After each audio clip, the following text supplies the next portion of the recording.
Men ismim Ahmed Akramjon, yoshim 24. 2023-yildan beri Archer Corporate House'da ish olib boramiz biz. Hozirda oliy ta'lim bo'lganimiz bor. Hozircha uyda qilamiz.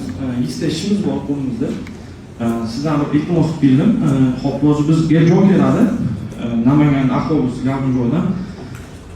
Buni mahsulotlarni ham sotmoqchiman, ham shu yerda uchta ishchilarni ishlatmoqchiman. Ham misol menga telefon keladi, har xil viloyatlardan, Toshkentdan telefon keladi. Namanganga borib ko'raylik sizni joyingizni deyishadi. Shuning uchun joyim yo'q uchun sizga iltimos qildim.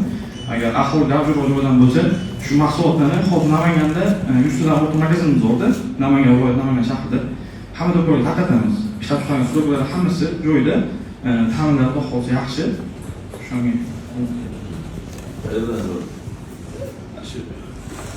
ahvoli ko'p aylanadigan iloji bo'yicha Chorsidan berolmaymiz. Sardobadan berolmaymiz. Yana qayda? Hop. Menga ikkala taraf ham bo'laydi agar narsa bo'lsa. Ben de aldım. Ben buraya koygansan da Instagram'da var mı? Ha, Instagram bor. Acha qo'ydi. Bular Instagram orqali rivojlantiriladi. Bizning har xil gruppalarimiz bor, 20 xil assortimentda mahsulotlarimiz bor. Hozir qayerda ishlab chiqarasan?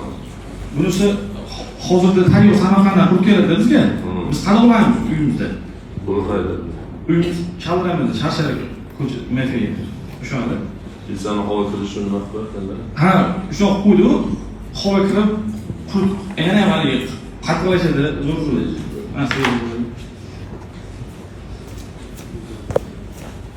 Biz maqsadda do'konlarda o'rganimiz bor alohida. Yaxshi. Savdoga nima qiling? To'g'ri.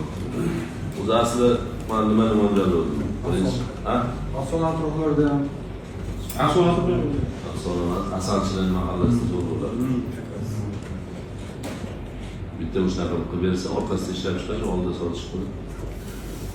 Bularni o'sha yerda yengil konstruksiya. Katta yo'li bo'yi. Sani 100 ta do'koning bo'lgandan keyin qayda bo'lish shart emas, sanga Instagram orqali ham bo'ladi. Yo'l ham yomon bo'lyapti. Xudo xohlasa mana 1-2 yilda o'zim ham ishlab chiqarmoqchiman. Unaqa joy bo'lsa, Hasan Husanlarning ovoqini ham qurib oladi. Xo'p. To'g'rimi? Rivadonda ichganda nima qiladi? Tashqarida bo'lsa. Misol uchun. Yaxshi, to'g'ri. Rahmat.